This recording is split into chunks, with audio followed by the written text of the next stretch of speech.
ఈరోజు ఎగ్దమ్ బిర్యానీని ఎగ్దమ్గా చేసుకునేటట్టు అంటే వంటరాని బిగినర్స్ మరి బ్యాచులర్స్ సైతం హోటల్ అండ్ రెస్టారెంట్లోని ఎగ్దమ్ బిర్యానీకి మించిన టేస్ట్తో ఇంట్లోనే పర్ఫెక్ట్గా ఈజీగా ఎలా చేసుకోవాలో చూపించబోతున్నానండి.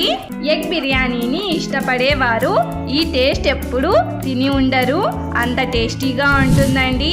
ఇక్కడ నేను బాస్మతి రైస్తో కాకుండా మామూలుగా సోనా మసూరి బియ్యంతోనే రైస్ను పొడి పొడిగా ముత్యాలులాగా ఎలా చేసుకోవాలో టిప్స్ అండ్ మెజర్మెంట్స్తో తెలియజేస్తున్నానండి. మరి మీరు మా ఛానల్ను ఇంతవరకు సబ్స్క్రైబ్ చేసుకోకపోతే సబ్స్క్రైబ్ చేసుకోండి. ఇలాంటి మరిన్ని న్యూ రెసిపీస్ మీరు మిస్ కాకుండా ఉంటారు. ఇప్పుడు ఎగ్ బిర్యానీ ప్రాసెస్ ఏంటో చూసేద్దాం. ముందుగా ఎగ్స్ను బాయిల్ చేసుకోవాలి. నేను ఇక్కడ 3 ఎగ్స్లో బిర్యానీని ప్రిపేర్ చేస్తున్నానండి. మీరు మీ ఇంట్లో ఎంతమంది ఉంటే అంతమందికి అన్ని ఎగ్స్ను తీసుకోవచ్చు. ఈ ఎగ్స్ను మీడియం ఫ్లేమ్లో 10 మినిట్స్ బాయిల్ చేసుకొని ఎగ్స్ చల్లగయ్యాక ఎగ్స్ పెంకును తీసి పక్కన పెట్టేసుకోండి. మరి ఇప్పుడు స్టవ్ను మీడియం ఫ్లేమ్లో ఉంచుకొని ఇలాంటి ప్యాన్లోనైనా లేకపోతే ఏదైనా ఒక మందంగా ఉన్న గిన్నెనైనా పెట్టుకోండి. ఇందులో 3 to 4 టేబుల్ స్పూన్ ఆయిల్ను వేసి లైట్గా హీట్ చేసి 4 పెద్దగా ఉన్న ఉల్లిపాయలను చిన్న స్లైసెస్గా కట్ చేసి వేసుకొని ఫుల్ గోల్డెన్ బ్రౌన్ కలర్ వచ్చే వరకు మంటను మీడియం ఫ్లేమ్లో నుంచి లో ఫ్లేమ్లోకి మార్చుకుంటూ ఆనియన్స్ కలర్ చేంజ్ అయ్యే వరకు ఫ్రై చేసుకోవాలి. ఎగ్ బిర్యానీలోకి ఎక్కువగా ఆనియన్స్ వేసుకుంటే టేస్ట్ చాలా బాగుంటుందండి. మరి ఆనియన్స్ మంచిగా ఈ కలర్లోకి ట్రాన్స్ఫర్ అయ్యాక స్టవ్ను ఆఫ్ చేసి ఆనియన్స్లోని ఆయిల్ను వంపుతూ ఒక ప్లేట్లో తీసుకోండి. మరి ఇదే ఆయిల్లోనే బాయిల్ చేసుకున్న ఎగ్స్లను కొద్దిగా ఇలా నైఫ్తో ఘాట్లు పెట్టి వేసుకోవాలి. ఘాట్లు పెట్టడం వల్ల ఎగ్స్ లోపల ఉప్పు కారం పోయి మంచి టేస్ట్గా వస్తాయి. ఇప్పుడు ఈ ఎగ్స్లలో 1/2 tablespoon salt 1 tablespoon కారంను వేసి మంచిగా కలుపుతూ ఫ్రై చేయాలి. అలాగే కొద్దిగా పసుపును కూడా వేసి ఎగ్స్ గోల్డ్ కలర్ వచ్చేలాగా ఫ్రై చేసుకోవాలి. ఇలా మంచిగా గోల్డ్ కలర్లోకి ఫ్రై అయిన ఎగ్స్ను ఒక ప్లేట్లో తీసుకొని పక్కన పెట్టేసుకోండి. ఇప్పుడు నెక్స్ట్ ప్రాసెస్ వచ్చేసి ఒక గిన్నెలో 1 గ్లాస్ బియ్యాన్ని వేసుకొని మంచిగా 2-3 సార్లు కడిగేసి 15 నుంచి 20 నిమిషాల వరకు సోక్ చేసుకోవాలి. ఇక్కడ నేను నార్మల్ రైస్తోనే రైస్ను పొడి పొడిగా ఎలా చేసుకోవాలో చూపిస్తున్నానండి. మీరు కావాలనుకుంటే ఇదే ప్రాసెస్లో బాస్మతి రైస్తోనైనా ట్రై చేయవచ్చు. ఇక్కడ నేను 1 గ్లాస్ రైస్ మెజర్మెంట్ను చూపిస్తున్నానండి. మీరు 2-3 గ్లాస్ రైస్తోనైనా చేసుకోవచ్చు. రైస్ను నానబెట్టిన 10 నిమిషాల్లో స్టవ్ను మీడియం ఫ్లేమ్లో ఉంచి రైస్ను ఉడికించుకోవడానికి ఒక గిన్నెలో రైస్ తీసుకున్న గ్లాస్తో 3 గ్లాస్ వాటర్ను 1 టేబుల్ స్పూన్ సాల్ట్ను 1 టేబుల్ స్పూన్ ఆయిల్ను వేసి బాయిల్ చేసుకోవాలి.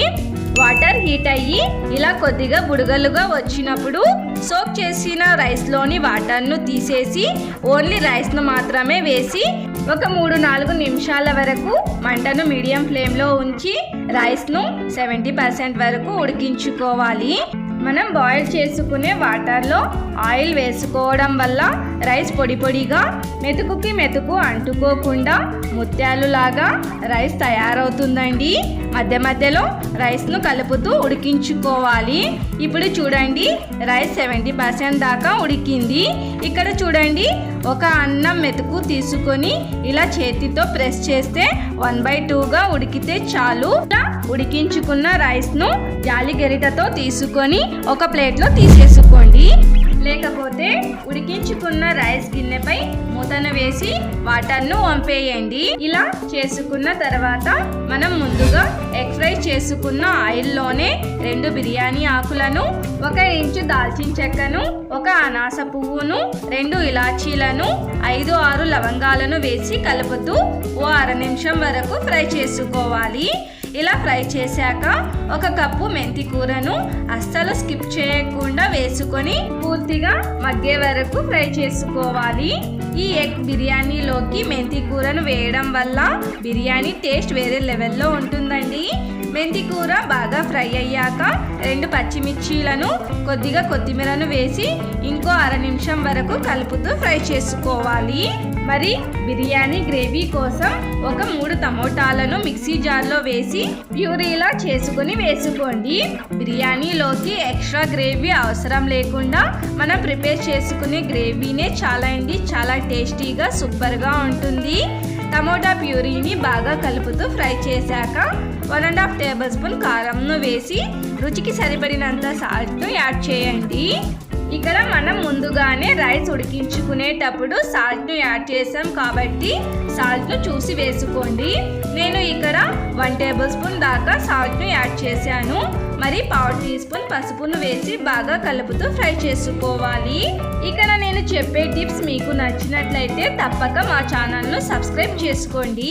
మరి ఇందులోనే 1 టేబుల్ స్పూన్ దాకా నెయ్యిని యాడ్ చేయండి, ఫ్లేవర్ బాగుంటుంది.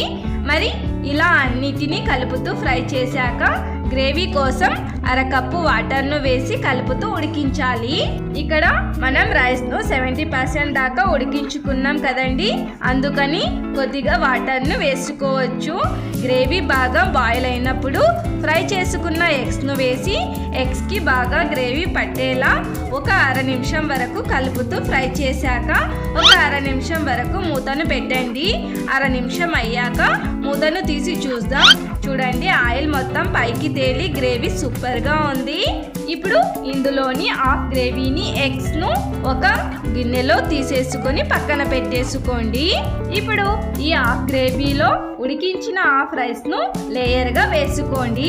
ఇలా రైస్ను లేయర్గా వేసుకున్నాక ఫ్రై చేసుకున్న ఆనియన్స్ను ఇలా రౌండ్గా స్ప్రింకిల్ చేసుకోండి.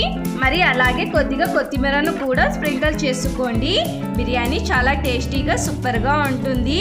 ఇప్పుడు ఇంకో హాఫ్ రైస్ను ఇలా లేయర్గా వేసుకొని దీనిపై ఇంకో హాఫ్ ఆనియన్స్ను ఇలా స్ప్రింకిల్ చేసుకున్నాక మరి కొద్దిగా కొత్తిమీరను ఎగ్స్ అండ్ గ్రేవీని రౌండ్గా వేసుకొని ఇలా మంచిగా సెట్ చేసుకోండి. ఇక్కడ నేను బిర్యానీ కలర్ఫుల్గా కనిపించడానికి 1 టేబుల్ స్పూన్ ఎల్లో ఫుడ్ కలర్ను యాడ్ చేశాను. మీకు ఇష్టమైతే వేసుకోవచ్చు, లేకపోతే స్కిప్ చేయవచ్చు. మరి లాస్ట్లో 1 టేబుల్ స్పూన్ నెయ్యిని ఇలా కొద్దిగా రౌండ్గా వేసుకోండి, ఫ్లేవర్ భలే ఉంటుంది. ఇలా అన్నీ వేసుకున్నాక బిర్యానీని దమ్ చేసుకోవాలి. ఈ దమ్ చేసే ప్రాసెస్లో లోపలి ఆవిరి హీట్ బయటకు పోకుండా టైట్ మూతను పెట్టండి. ఇలా ఏమైనా హోల్స్ ఉంటే దానిని కూడా కొద్దిగా పిండి ముద్దను పెట్టి కవర్ చేయండి. ఇప్పుడు పక్కాగా 3 నుంచి 4 నిమిషాల వరకు లో ఫ్లేమ్లో ఉంచి బిర్యానీని దమ్ చేసుకోవాలి. 4 నిమిషాలు అయ్యాక స్టవ్ను ఆఫ్ చేసి వేడిగా ఎగ్ దమ్ బిర్యానీని పెరుగు రైతాలో తింటే టేస్ట్ మీరే మాకు కామెంట్ సెక్షన్లో మర్చిపోకుండా చెప్పండి. మా వీడియో మీకు తప్పకుండా నచ్చుతుంది. ఎగ్ దమ్ బిర్యానీ వీడియో నచ్చితే మాత్రం లైక్ ఇవ్వడం మర్చిపోకండి. ఇంతవరకు మా వీడియోను స్కిప్ చేయకుండా చూసినందుకు థ్యాంక్ యూ సో మచ్ అండి.